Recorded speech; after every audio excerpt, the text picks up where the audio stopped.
Avui, a l'altra cara de l'espai, comptem amb Antoni Bertòlez, físic, doctorant a l'Institut de Ciències del Cosmos i divulgador científic. Segurament el coneixeràs pel seu canal del 8 al tot i també per ser membre de Neurones Fregides. Comencem! Estàs a punt de descobrir l'altra cara de l'espai.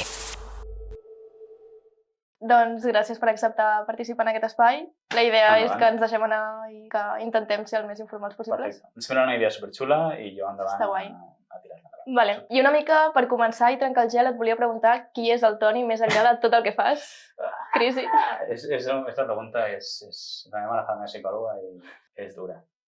Jo crec que el Toni és, al final, per sobre de tot, és una persona, no? que estima les persones amb qui està al voltant i que al final prioritza això per sobre de moltes altres coses, no? O sigui, intenta prioritzar més per sobre d'altres coses. Una persona que més o menys intenta ser solidari amb la gent que l'envolta, la gent que s'estima, que intenta fer d'aquest món una mica millor i no sé, i també que soc incapaç de dir que no a fer coses com aquí és només. Em sento identificada, amb això. Sí. Crec que som una classe de persones que... Sí. Però s'ha de trobar el límit, Sí, no. S'ha d'aprendre a començar a posar límits i dir que no a coses. També ella. Abans d'endinsar-nos a la temàtica, comencem amb una pregunta així facileta, que és per què vas decidir fer un doctorat o en quin moment vas decidir fer un doctorat? Molt bé. Era el teu somni o vas decidir així a última hora? No. Sí, a veure, jo de petit sempre he sigut curiós i la ciència ha sigut una cosa que m'ha agradat i realment el grau, tot i que en Papagàs va estar a punt de fer-ho, no va fer-me perdre la curiositat i llavors vaig acabar el grau, vaig acabar el màster.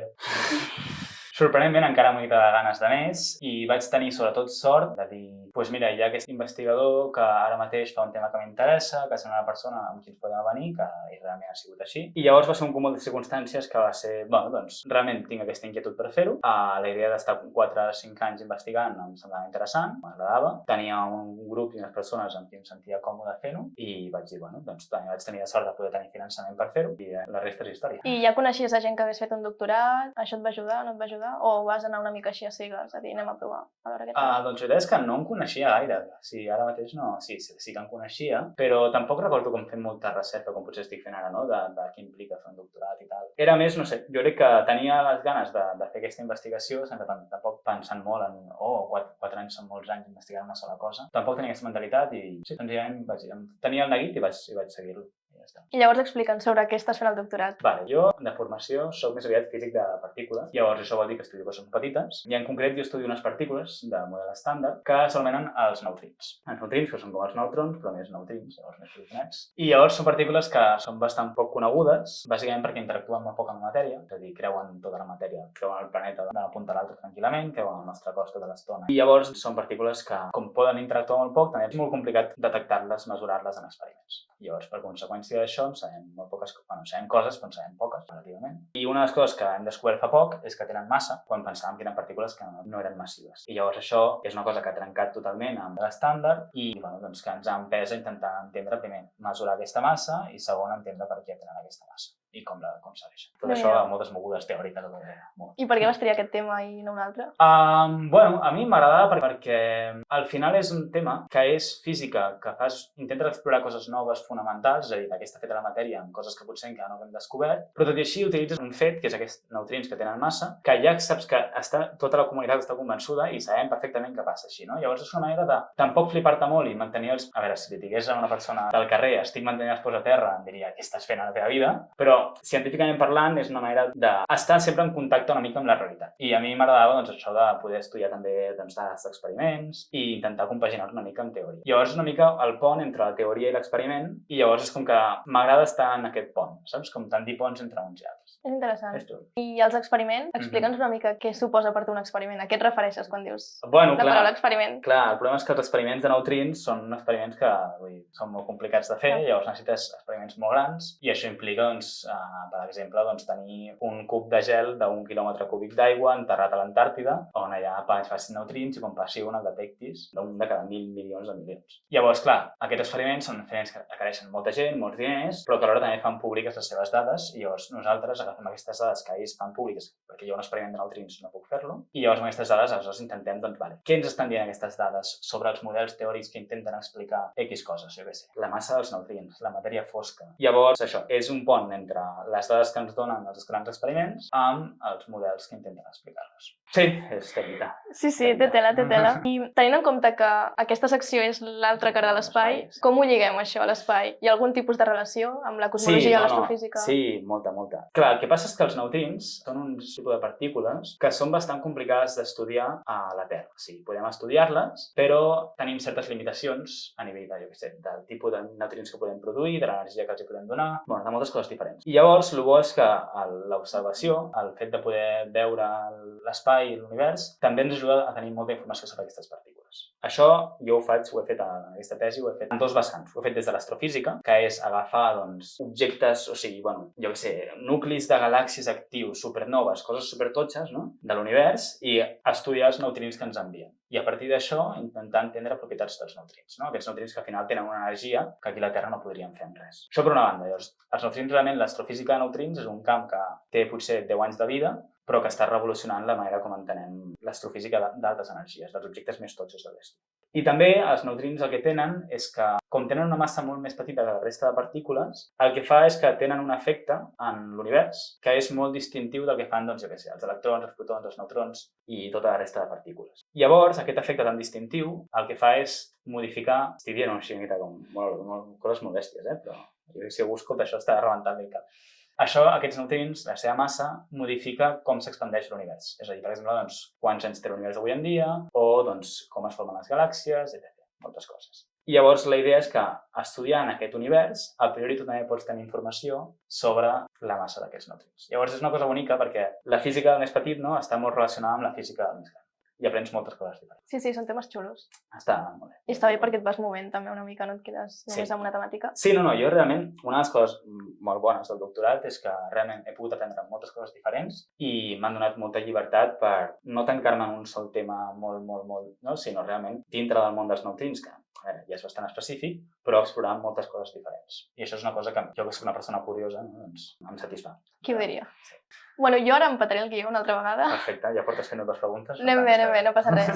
Et volia preguntar per la missió Euclid de l'Agència Espacial Europea, una mica com l'has viscut. És la millor història. Com ho veus, tu? Pues què suposa? Tots els físics de neutrins estem bastant a tope. Estem amb moltes ganes que es publiquin els resultats, que no sé quan ho faran, però espero que ho facin aviat. Llavors, sí, la idea és que els neutrins tenen un impacte en com es distribueixen les galàxies en l'espai i en el temps, concretament. És a dir, a mesura que vas enrere en el temps, no? Quan de lluny estan les galàxies unes de les altres. Creieu-me en què els neutrins realment poden tenir un efecte en això. I llavors la idea és que Euclid serà el primer telescopi, a priori, que tindrà la sensibilitat i la precisió suficient per poder mesurar l'efecte que esperem que facin els neutrins. Llavors, a priori, seria, si tot va bé i tot funciona, o segons diuen ells, és el primer experiment que seria capaç de mesurar la massa dels neutrins, és a dir, quanta massa tenen aquests neutrins que no sabem quant tenen. Si ho publiquen, seria una cosa bastant forta. I també nosaltres també investiguem una mica, a entendre millor aquestes mesures i coses així. Doncs esperem amb ganes a veure sí. Què passa. Espero la S, sisplau. Vinga, va. Ho anem seguint. No cal que... Sisplau, no ho feu abans que jo publiqui la tesi, perquè és que si no em dona la vida per tot, vale? Ara t'ho anava a dir. Però estareu un anyet i ja estarem contents tots. Exacte. El postdoc. Doncs entrem ara una mica en aquest tema. Vinga. Parlem una mica quines fases té un doctorat, molt bé. Com es distribueix tot plegat. Vale. La primera fase és la fase d'aconseguir la pela, vale? Que és la fase d'aconseguir un contracte i aconseguir, doncs, a priori un ajut perquè et contractin. Llavors, això normalment a Espanya és una cosa que va bastant lenta, perquè Espanya és un país que ja sabem com va, a Catalunya malauradament també va igual. Llavors, doncs, has d'estar normalment una època esperant una mica això, llavors, quan t'ho donen, aleshores comences oficialment el doctorat. I llavors, fer un doctorat, bàsicament, a priori, l'objectiu és fer una tesi doctoral, llavors varia molt segons el camp on estiguis. En el meu camp, i jo puc parlar d'això, no puc parlar de moltes coses més, a priori la tesi és una cosa que no te comences a pensar-hi fins a l'últim any. Llavors, el teu objectiu dels primers anys és anar fent projectes i publicant articles. En el meu camp de la física, normalment, una tesi implica com a mínim uns 3 articles. És a dir, que quan tu comences, la idea és que comences a fer un article, al cap d'un any mig, 2, 3, publiques o fas diferents en paral·lel i llavors al final en treus més d'un. I llavors, l'últim any, que és on estic jo ara mateix, estic a punt d'arribar jo ara mateix, comences a escriure una tesi i llavors tot el que has estat fent durant aquests 3-4 anys ho reculls, ho poses de manera manera ordenada, expliques, no? Intentes posar context perquè això és interessant i llavors ho defenses contra un tribunal i si us sembla bé, doncs ets doctor. Sí, crec que no té molt misteri més, o sigui, a nivell de què és fer un doctorat. Però tu vas fer unes estades fora també a l'estranger? Sí, també. Com ho veiem, això? Bueno, o sigui, una de les coses que està molt bé realment de la ciència és que viatges molt, perquè la idea és que no, has de... O sigui, si tu el que fas ho fas i tu quedes per tu, doncs no serveix per res. I llavors el que has d'aconseguir també és que la gent, si opines que el que has fet tu està bé, doncs explica-ho, no? I intenta que la gent s'interessi pel que has fet tu, perquè si no seria feina en va. I perquè creus que és interessant, no? Llavors, doncs, en el meu cas, doncs, primer vas a congressos, vas a escoles, aprens, expliques, i després també vas a estances i intentes, doncs, també treballar amb altra gent, intentant posar una mica en comú el que tu saps amb el que ell sap. Realment, jo de les coses també... Mira, veus, jo estic dit fins ara només coses bones del doctorat, Anem bé. Primera cosa bona del doctorat hem dit, doncs, molta llibertat en el meu cas, i segona cosa que realment he conegut gent maquíssima i que realment, doncs, al final és gent amb qui t'entens molt perquè tens unes inquietuds molt semblants, també és gent jove, i llavors, bueno, és com una mica com anar de colònies a vegades. Sí. I a vegades vas més als congressos per la gent que per la física. Totalment d'acord. Però, bueno, la idea és anar explicant, anar treballant amb gent, intentar, doncs, que no estiguis tu aïllat a la teva habitació, sinó anar aprenent i anar ajudant a aprendre també a la resta de gent. I anant cap al cantó que no és tan positiu, el balanç, feina, descans... Sí, a veure, jo crec que la cosa més, en la meva opinió, la cosa més negativa que té un doctorat és que estàs completament a la mercè del teu director de tesi. Del teu director de tesi i del grup una mica on caiguis. És a dir, que no hi hagi com... L'experiència varia completament si tens un bon director o un mal director. I la carrera científica, a priori, no t'entrena per ser un bon director, t'entrena per ser un bon científic i un bon productor d'articles. Llavors, això implica que a vegades hi ha investigadors que no se'ls dona molt bé doncs, el tema de liderar alguna cosa. No és el meu cas, jo estic contentíssim, per això estic content amb el doctorat. Llavors, clar, què passa? Si tens un mal director, pot ser o que passi de tu absolutament i llavors doncs, que estiguis absolutament perdut havent de crear tu un projecte a 4 anys quan encara estàs començant a aprendre què vol dir ser un científic, no? És una cosa inabastable, una tesi sense guiança és impossible. O la gent que se'n surt i acaba sent boníssima, però a base de pals. I també doncs, hi ha l'altre cantó, no? Doncs, la gent que és com super treballa i amb l'excusa, no, això al final ho fas perquè vols, no? Perquè és una cosa vocacional, perquè la ciència al final sempre ha sigut vocacional, doncs es justifiquen molts comportaments de merda, no? I en els dos extrems hi ha un bon balanç entremig, jo en el meu cas l'he trobat, jo estic content, però és veritat que haurien d'haver-hi mecanismes, jo crec, per ajudar a que no haguessis de caure en aquests extrems, no? Del passotisme o del micromanagement. I a més, es parla molt que el Cerca també és un àmbit molt precari. Sí, cobrem poquíssim, jo tinc sort perquè en aquest pis pago poc, però viure a Barcelona amb el mateix salari que teníem fa 10 anys o 15 anys, no et dona...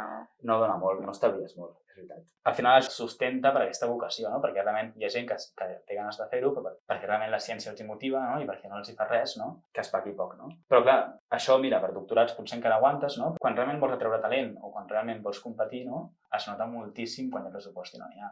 I aquí clarament no n'hi ha i això ens genera que no som capaços de ni atreure ni retenir talent. A la gent, exacte. I llavors el nostre millor, com diu el Sala Sotana, el nostre millor director esportiu, el nostre director científic és la platja. Totalment. És la manera perquè la gent ve, perquè si està bé aquí. El nivell de vida és boníssim. I és una cosa que et plantegis, la part més precaritzada, quan tu decideixes fer un doctorat o t'ho planteges després? És que al final és això, som gent vocacional. Sí. També és una zona que, sincerament, els diners... Tinc el privilegi i la sort de que vinc d'una família que puc no preocupar-me excessivament pels diners. No puc estar 5 anys sense treballar, però llavors en aquest sentit mai m'ho vaig plantejar com problemàtic. I a veure, realment, el bo de fer un doctorat en física és que després pots anar i treballar. Si vols vendre la teva ànima, fàcilment pots cobrar, o sigui que no és problema. No ho faré jo, però... No va dir, ara dic, potser no cal. Val, i ara en quin punt... Bueno, has dit que estàs a punt d'arribar com al final, per dir-ho així? Ara sí, és això que es diu, no? Que estàs veient la llum al final del túnel. La veus? O encara et queda molt lluny? Sí, jo crec que està el tren a punt d'arribar i et passarà per sobre, però bueno... Sí, o sigui, com ho portes? Clar, jo ara el que tinc ara mateix al davant és... Ara mateix estem a juliol, a l'octubre-novembre, he de començar, si vull, a aplicar a postdocs, és a dir, a seguir fent carrera científica, això implica marxar fora. Llavors, això implica doncs, cartes de motivació, cartes de recomanació, mirar això, tantes ofertes com puguis, una cosa superestressant. Clar, això abans d'acabar la tesi, o sigui, tu estàs encara havent de produir articles, encara havent de fer la tesi, ja estàs pensant en què faràs després, no? És una mica estressant. I el fet d'haver de marxar fora, sí, això... com ho gestiones també? Clar, perquè al final deixes una part de la teva vida aquí, t'agradi o no t'agradi. Crec que n'hi ha, sí. Sí, això ja ho veurem. Jo això ja hauré de decidir. De moment no estic en el moment en què he de decidir-ho. Llavors, encara estic una mica posposant la decisió. Però sí, és veritat que per fer recerca s'espera que vagis fora. He de dir que no és una cosa que em soni malament, però he de dir que no m'acaba de semblar bé que anar seriament de marxar fora, que potser marxant a llocs propers n'hi hauria prou, o que en física en concret potser no tenim un ecosistema tan ric aquí com per poder tenir una carrera aquí dins. Però bueno, sí, com sí, si segueixo per la carrera científica segur que marxo, una cosa que és evident. És que ha de ser així. És el que toca. És el que toca. Llavors, més enllà del doctorat, has estat implicat en comissions, també has intentat arribar a un públic més general. Sí. Com sorgeix tot això? Per què ho fas? Sí. Perquè hi ha gent que diu, mira, jo em quedo fent el meu i ja està. Sí, a veure, primer, jo soc a Barcelona que estic cobrant del paga la gent, dels impostos, i per tant ha d'haver un retorn. I evidentment el producte científic és un retorn, no? O sigui, realment quan tu inverteixes en ciència això et torna multiplicat, encara que la gent digui, per què estem invertint en xocar partícules? Bueno, espera una mica i veuràs el teu internet com funciona, Però jo també penso que s'ha de fer un retorn, s'ha de fer una divulgació, has d'explicar què estàs fent, has d'explicar on estan posant els teus diners i fins i tot jo crec que s'hauria de portar una mica més enllà, però això ja són coses existencialistes, fins i tot t'hauria d'involucrar a la societat en la ciència que es fa, no? I clar, coses més de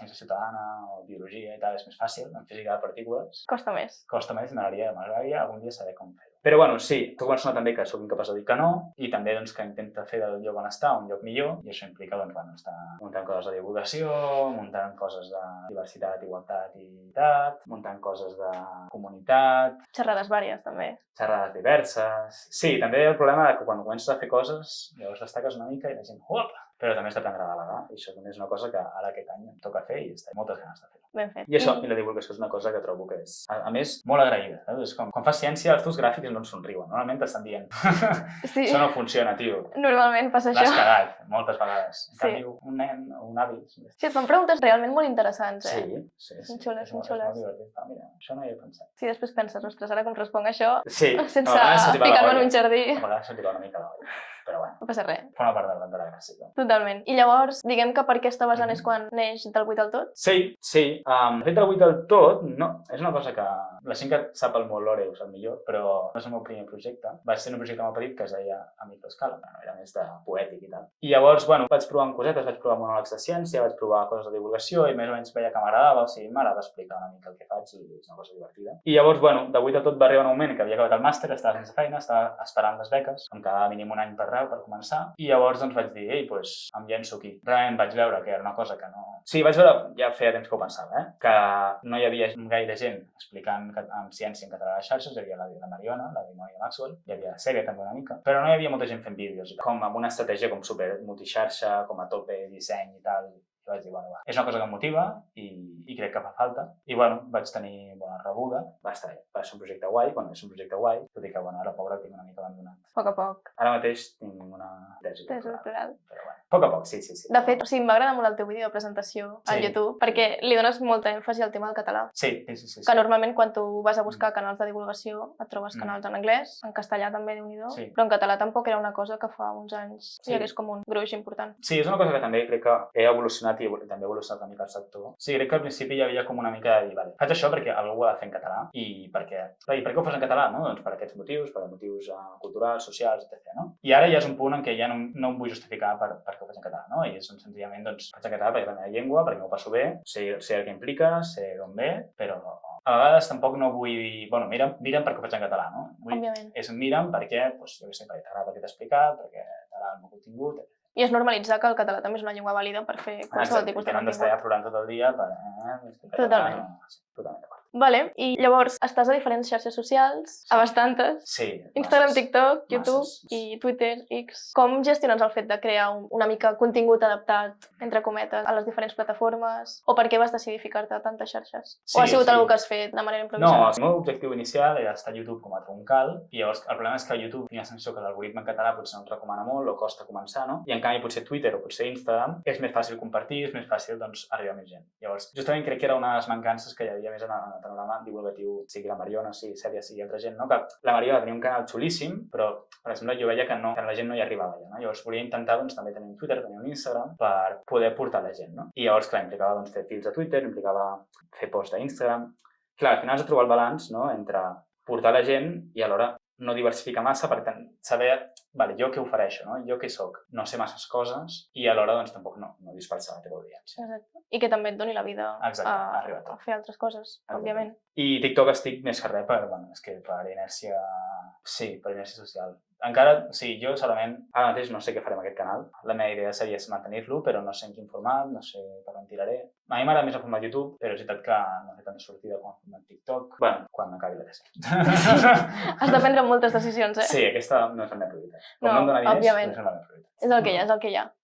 I ara que ja portes un temps, tot el tema d'aprenentatges, com ho valores tot plegat? L'experiència en si? És a dir, o sigui, el Toni que no tenia aquest canal de divulgació i el Toni que sí que el té, en què ha canviat? Clar, correlació implica causalitat, a vegades no és complicat, no? Perquè el Toni de 2 anys i mig avui ha canviat molt. Evidentment. Amb una teràpia al mig. No sé, aquesta pregunta, la veritat és que no me l'he fet mai. És una bona pregunta, per tant. Jo diria que he après una mica, no?, a portar projectes, no?, a ser capaç, doncs... No ho sé, la veritat, és una bona pregunta. No sé què he après. No sé què m'ha portat això a la vida. A veure, conèixer gent xula, això és una cosa important. Sí.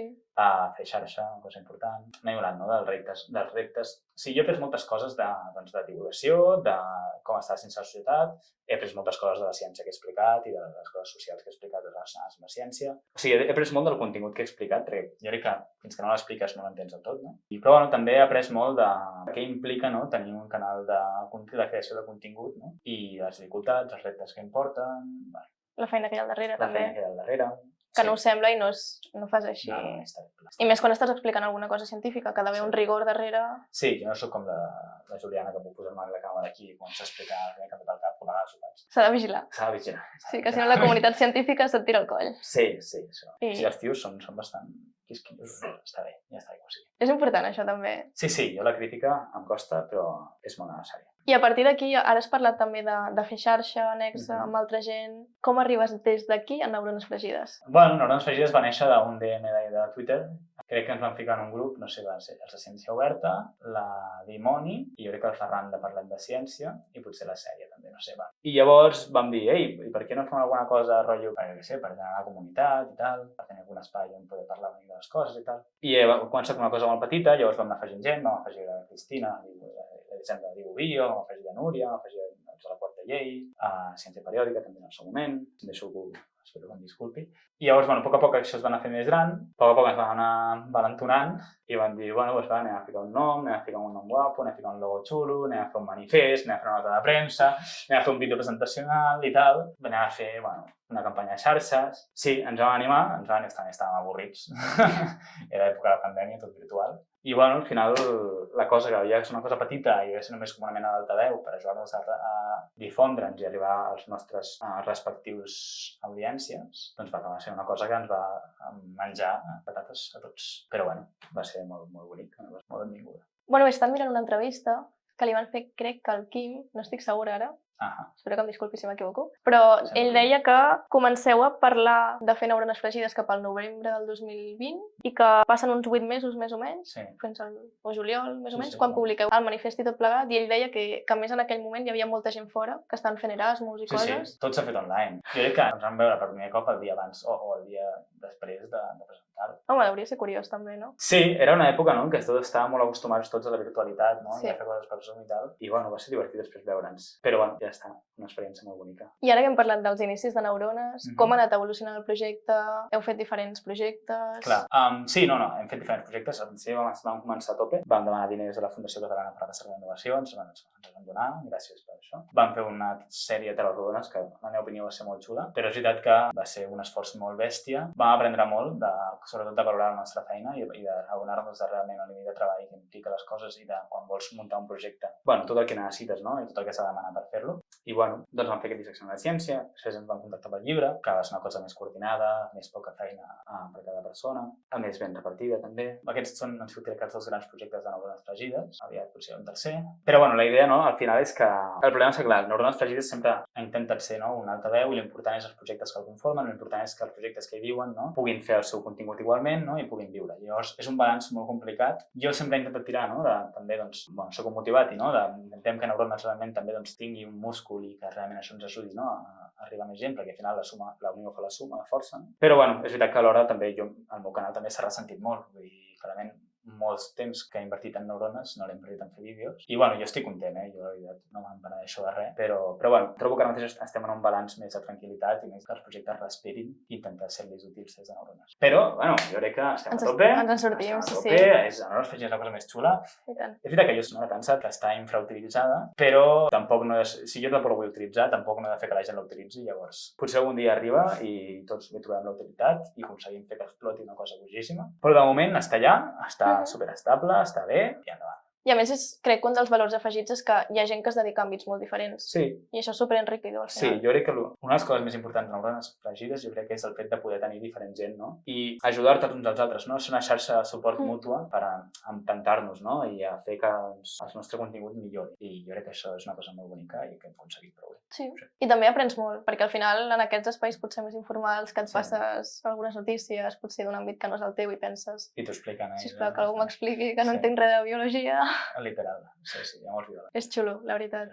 I llavors, ara que diguem que ja ha evolucionat aquest projecte, quins diries que són els reptes presents futurs que té Neurones, així a curt termini? Jo crec que un dels reptes és trobar aquest balanç i dins d'aquest balanç ser capaç de crear realment una marca, un paraigües, no? Que realment pugui fer aquest altaveu, no? Fer que tu veus un vídeo meu i connectant veus un vídeo teu, no? O veure un post de ciència oberta. Jo crec que refinar això és una cosa important. Jo crec que una cosa molt important és crear una comunitat. O sigui, una de les coses que jo crec que quan tu fas xarxa, quan tu crees contingut, és crear una comunitat d'audiència fidel. I jo crec que és un dels grans reptes que té Neurones ara mateix, perquè el fet de Neurones el problema és que no és una cosa impersonal, no? Qui és Neurones? Què és confós, saps qui som, és aquest, no és aquest. Jo crec que intentar aclarir aquest missatge, no? I que realment, com a conjunt, siguem capaços de crear una audiència. Si això ho aconseguim, jo crec que tindrà molta potència. I bueno, jo crec que també, si així es vol, també aconseguir tocar diners també està bé. Més que res per no precaritzar el sector, no? Exacte. Jo diners tampoc és que em vulgui per res, però... No, però també aconseguir mantenir un equilibri potser més estable.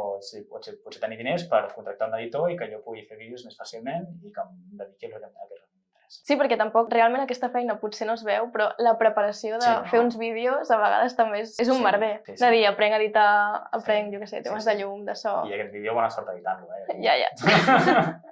Es farà el que es pugui, Estem aprenent. Doncs tots els projectes que feu la gent de Neurones més enllà de la ciència, creus que són importants? Creus que hi ha un nexe que al final fa com un retorn al que estàs fent tu en el teu dia a dia? Trenquen també amb aquest estereotip de la gent científica només fa el seu? Ja, és una bona pregunta. Sí, o sigui, jo crec que és molt important fer altres coses, tant durant la carrera com durant la ciència, perquè no només perquè és útil, que també, però a vegades també aquesta idea de tot ha de ser útil, no? No, tot ha de ser útil. Però bueno, centrant-nos en això, a mi haver après disseny, doncs, no sé de disseny, però haver tingut interessos en, jo què sé, en aprendre una mica de quins colors van millor amb quins, d'aprendre una mica d'Illustrator, de l'After Effects i tal, doncs a mi m'ha servit molt. Sí, són coses que ja tenia interès abans i, jo què sé, feia cartells a les unis, a les associacions, o fer articles d'humor i ciència per la revista de la facultat. Són coses que després m'han servit, no? Igual que a la sèrie ha servit al teatre o a la Mariona ha servit fer classes a nens, per exemple. I se'ls nota, també. I se'ls nota, no? Que realment han treballat això, perquè al final les coses has de treballar per aprendre-les, no? Per exemple, també ho he dit al revés, perquè, jo què sé, el fet d'haver après jo a fer il·lustració i tal, dibuixos, animacions i tal, doncs m'ha anat molt bé per poder fer diapositives, per fer xerrades, per fer pòsters per fer xerrades, i a la gent sempre es queda, uau, quines diapositives més guapes que fas, i realment destaques, perquè la gent no sap, els científics no saben fer això, no? No cal que ho diguis. No, les diapositives dels científics són horribles. Horribles, terribles. Dels enginyers... No en parlarem. Fons blanc, lletra així... Sí, el meme aquell del mucho texto. És tal qual és, Sí. Bueno, sí, és que aquí igual, a vegades una diapositiva plena de fórmules que ni tan sols sabent-ne no és. I també hi ha un tema que és important, que és el tema també de que la ciència al final, és això que deies, no? De que els científics a vegades estem com molt recluïts en la ciència, no? I també doncs, un bon científic també ha de saber d'humanitats, també ha de saber socialitzar i de poder comunicar-se, no? I llavors sí crec que és una cosa que trobo que em fa molta por i que sí que sento una mica, que és com quan he avançat en el doctorat, sento que com al final les coses que em preocupen són coses que són molt específiques i molt science related, no? A vegades sento una miqueta com de desconnexió del món real, no? I que realment la ciència al final estigui tan tancada a la societat perquè al final no hi ha no s'incentiva, no? Que hi hagi aquesta connexió amb la societat i aquest trasbàs d'idees i de coneixement. I llavors, bueno, és una cosa que em preocupa una mica a nivell vital, no? De dir, hòstia, jo vull ser científic o potser m'agradaria estar fent algun relacionat amb la ciència, però no sé, també m'interessa no perdre altres interessos, altres conviccions, i que veig que a vegades la ciència està una miqueta tancadeta en si mateixa, i no hi ha un trasbàs molt... És molt vale si divulguem, no? Però divulguem el resultat final, no? I del que tu fas. Exacte, i és unidireccional, és no que no torni, i a més igual el que diguin, que jo faig els meus neutrins que estan preus. No? És un repte. És un repte. Ens queixem de que la gent no confia en la ciència, però clar, alhora és que també fins a quin punt no els impliquem. Tampoc s'incentiva a que la gent... I després crec que hi ha l'altre problema dels mitjans sensacionalistes. Sí. Que quan et venen amb missatges de un objecte està a punt d'impactar la Terra i penses, a veure, parlem-ne. Sí, Clar, això tampoc ajuda. No ajuda. Sí, no, evidentment no és un problema només de la ciència, és un problema transversal de tot el coneixement i la cultura i a moltes coses.